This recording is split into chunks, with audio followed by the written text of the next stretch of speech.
Hey guys, it's Jan Sharte and I'm back again with another video. So if you are new here, welcome to my channel. I'm Jan Sharte, like I just said. I just repeated that. I don't know why. I am a boutique owner and also a boutique consultant. So I consult people on how to start boutiques and how to grow their existing boutiques. So if you're new here, hit the subscribe button below. If you are not new here, welcome back. So in today's video, we're going to be talking about pricing. So we are going to be talking about how to price your merchandise and how to do it strategically. So if you are interested in this topic, stay tuned. Okay, guys, so first and foremost, you guys need to choose a price range that you are going to be consistently spending within and pricing within. So when I say spending within, that means that you are not going to spend more than X amount of dollars on a piece of merchandise or less than a certain amount of money on a particular piece of merchandise. And then when I say pricing wise, you need to decide that I will not price any merchandise below this dollar amount or higher than this dollar amount. So one of the things that I see a lot is that people's price ranges are just kind of all over the place. And then knowing that, it also tells you that they're not very clear on who their target audience is. So for instance, if your target audience is like teenagers, let's say like 18, 19-year-olds or something, those are teenagers. So let's say 18, 19-year-olds, and that's your target audience. If you have merchandise that you're selling for, you know, $19.99, $24.99, maybe $29.99, that's comfortably within, I would say, a teenager's price range. But if you jump from $19.99 and then you got some merchandise that's $89.99, $99.99, that is a huge range of dollars for a teenager to jump within. So you want to make sure that you choose a pricing range that you will comfortably stay within, and more importantly, a price range that fits your target audience. So this video isn't about target audiences. However, when you do choose your target audience, some of the things that you want to know about them is their age and the type of work that they likely do and what their salary likely is. And so once you have determined those things, you should also be able to kind of decide like how much money they might spend on clothing per month or per week, or you know, what their expenses may be in their lives and things like that. But again, this is not a target audience video. That's a whole nother topic. So you want to make sure that you choose pricing ranges that fit your business, your brand, and your target audience. So along with the pricing, I feel like a lot of people are just kind of all over the place with their prices. So there are prices that are like $19.99, then they have $24.59, and then they have $72.62, and they're just kind of all over the place. So you want to make sure that you keep your pricing, the look of your pricing, consistency. So like for instance, my boutique, all of my pricing ends in 90 cents. So no particular reasoning behind that. It's just 90 cents. There are studies that show that there is like psychology behind pricing. So using, you know, like 50 cents at the end versus 99 cents or things of that nature. You should definitely look into that. I think it's like the psychology of pricing. So you want to definitely make sure that the look of your pricing is consistent. Okay, so let's get into the strategy part of pricing. So what I am noticing is that there are a lot of people who just kind of, they don't have any type of plan in place as to how they are pricing their merchandise. They're just kind of choosing a number off the top of their head based on what they think a person will pay for it. They are just doubling their prices. They have no type of strategy in place as far as like how they're going to mark this merchandise down, or if they're going to mark the merchandise down, or probably a lot of you guys don't even have any indication or intention. You don't have any intention of marking the merchandise down. All you know is that this is how much money I want to make on this item that I spent X amount of dollars on, and that's it. That's all. So I'm going to switch over to my computer so you guys can see a visual representation of kind of how I price my merchandise, or kind of get a better understanding of strategic pricing. So let's go over here. All right, guys. So now let's get into the nitty gritty and start talking about this strategic pricing. Let me see. How do I, okay, there we go. So, if you guys have been following me since the beginning of my YouTube journey, you probably have seen a video that I did previously about pricing. In that video, I showed you guys how we used to price merchandise at my previous job, where I was a store manager. And so now I want to teach you more about strategic pricing for your own business. So I don't price my merchandise how I used to price it at my old job. At my old job, they were more concerned with like keeping prices within a certain range and things of that nature. Me, I am more concerned with strategic pricing and making a profit. And I work for a nonprofit, so wasn't necessarily their thing. So currently we're looking at a sheet from a workbook that I will be releasing soon. If you're interested in the workbook, click the link in the description bar. It's not available yet, but if you sign up for the email list, you'll get notified when it is released. I might do a pre-order for it. I'm not sure yet, but anyway. So the workbook is like over 100 pages, and it literally walks you through like from registering your business all the way into like marketing, building your website, pricing, as you can see, all that. So this is a sheet from that workbook. So it's titled Pricing Your Merchandise, obviously. So it says, please note that no one can tell you a right or wrong way to price your merchandise, but what you do want to keep in mind is that things don't always go as planned, meaning we don't always sell our merchandise as quickly as we hope. With that being said, you want to make sure you price your merchandise high enough that you leave enough room for potential markdowns that will still lead to a profit. So what I find with most of my in most of my consultations and things like that, when it comes to pricing, a lot of people set their prices at a particular number and they leave it there. They don't have a plan in place as far as when markdowns are going to happen. Often they don't have a plan at all for markdowns. They just are basically stuck on selling their merchandise at that price because they have in mind a certain number that they would like to profit, which is fine.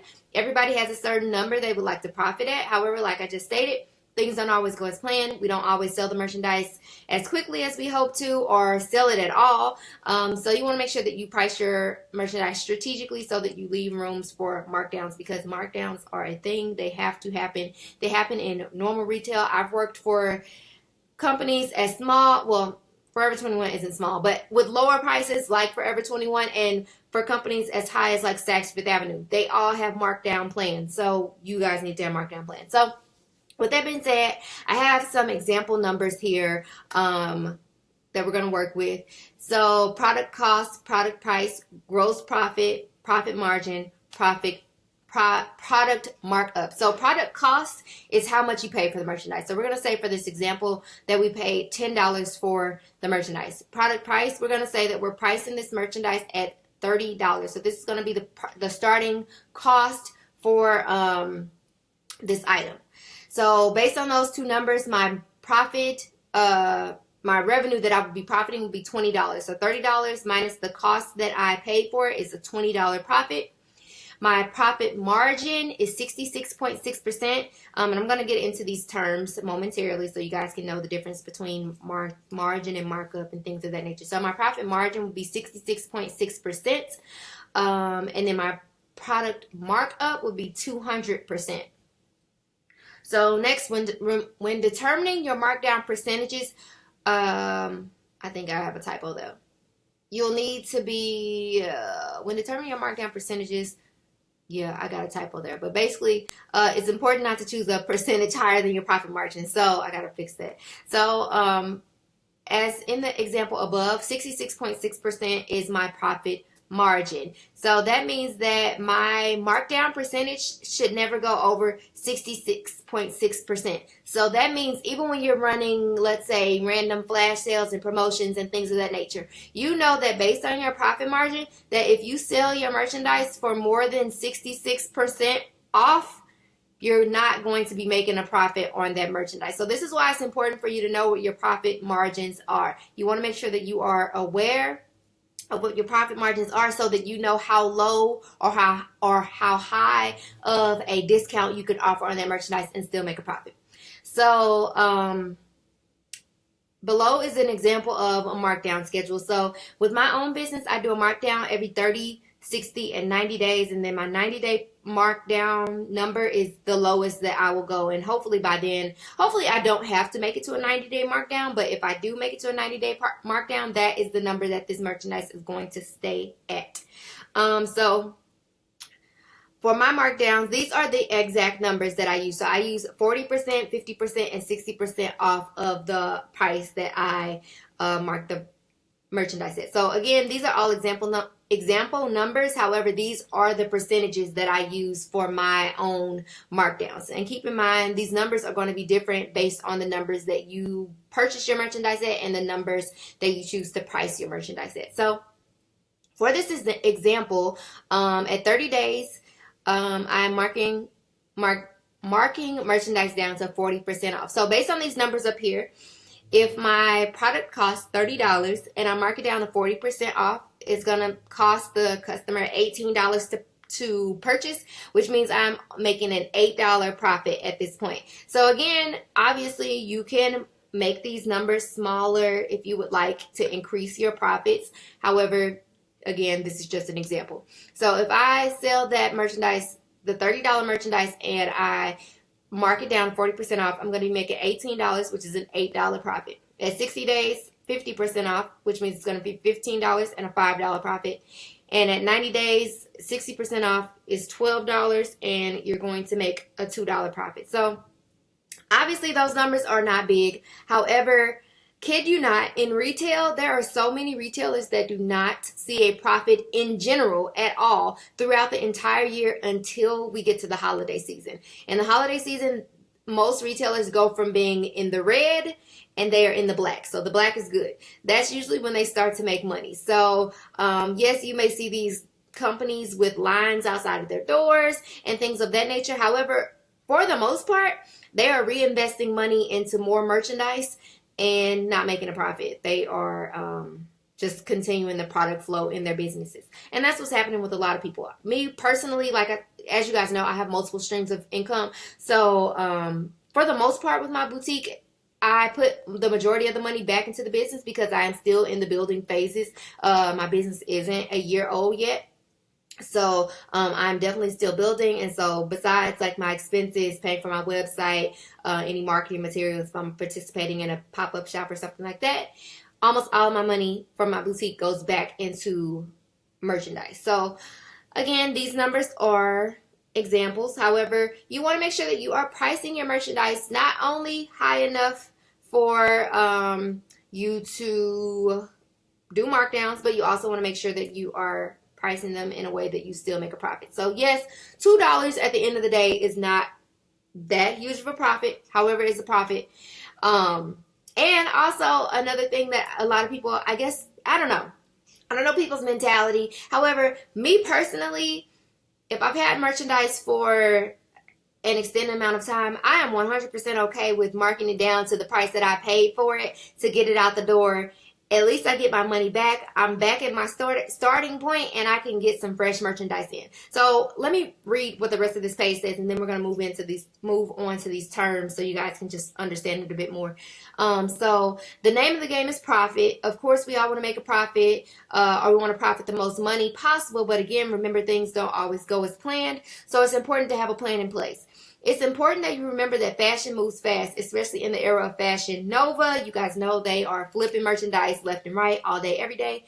So the faster you can get rid of old merchandise and bring in new styles, the better. Don't let more than 60 days pass without marking your merchandise down. So a lot of retailers, they either do a 30, 60, 90-day markdown or a 60, 90, 120-day markdown schedule. Again, that's completely up to you to decide what you want that markdown schedule to look like. But remember, we are living in the era of fast fashion, so always be thinking about Fashion Nova, not necessarily comparing yourself to Fashion Nova, but remembering how fast that fashion is moving. And so when people are capable of getting merchandise at the drop of a dime and seeing new merchandise coming in on a regular basis, they're more likely to shop with those companies over and over again. So that's why companies like Fashion Nova are so popular, because not only do they sell the greatest, not the greatest, but, sell popular styles and at, reasonable prices, they're also bringing in new merchandise regularly. So honestly, I don't know how much money Fashion Nova makes, but I know for a fact that there has to be a ton of money being basically, reinvested back into the business so that they can continue that fast fashion cycle. Okay, so terms to know. So revenue. Your revenue is the income you earn by selling your merchandise. This is the price that you sold the merchandise for. So this is not your profit. This is the amount that people paid for the merchandise. So when you see companies say that my revenue from last year was $100,000, that's not their profit. That doesn't mean that that's money that they, profited. That was, it wasn't a profit. Revenue is all of the money that they paid, or that customers paid to them.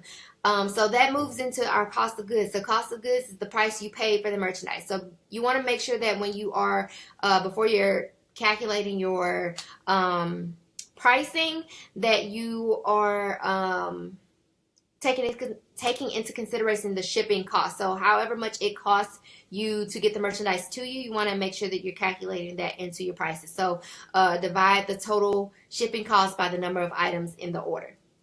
Then there's your gross profit. So this is the revenue remaining after you subtract the cost of goods and any other expenses. So this is the actual money that you are making, not your revenue. This is the money that minus the cost that you paid for it, any expenses for marketing or anything of that nature, your profit. This is your profit. So your gross margin or profit margin is the number, this number is calculated typically as a percentage. You'll determine this number by dividing your profit by your revenue. Then multiply by 100 to change this number to a percentage. So margin represents the percentage of sales you keep after subtracting expenses. So going back to the previous page, that means based on these numbers, you would be keeping 66% of this number here as a profit. And then your markup is, I put markdown.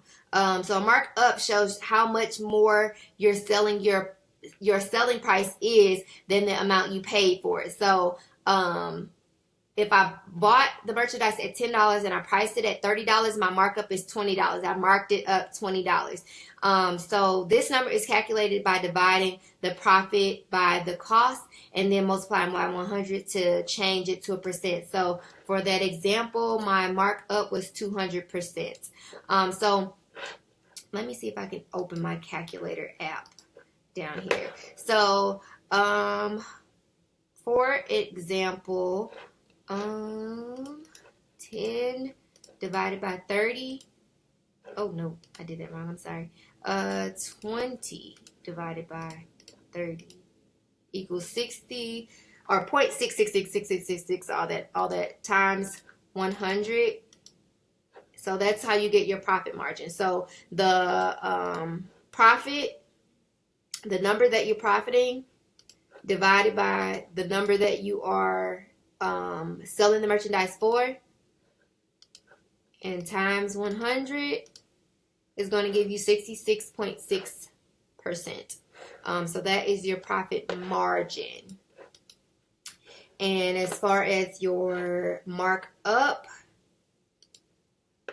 this number is calculated by dividing the profit by the cost. So $20 divided by 10 gives you 2 times 100. So you have a 200% markup. So if you, let's say you paid $15 for an item and you priced it at $50, I don't know,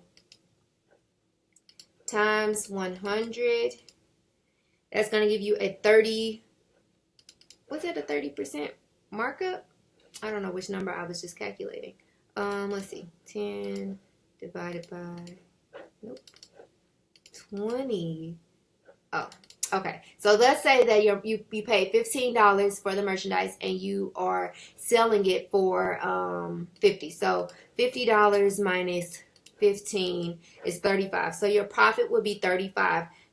So to calculate your profit margin, you would divide your profit by your revenue. So $35 profit divided by the amount that you sold it for equals 0.7 times 100 is going to give you 70%. So that would make your profit margin 70%, and that would mean that if you are marking merchandise down or running a promotion, you don't want to offer a discount more than 70% if you are looking to make a profit on it.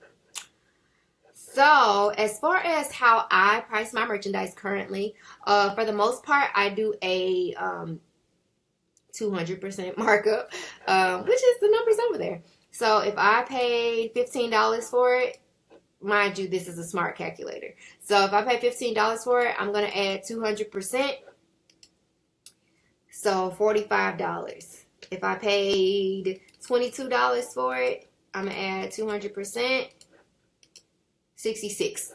So with items that cost me less than $10, I consider those margin builders, especially if it's really great quality. So in those instances, I usually will mark those up 250%. So if I paid $7 for something, I'm going to do a 250% markup, which is going to be $24.50, which is not bad. So for me, I try to keep my prices within like the 20-something range, and I think the highest price thing I have on my website is like $69, I believe.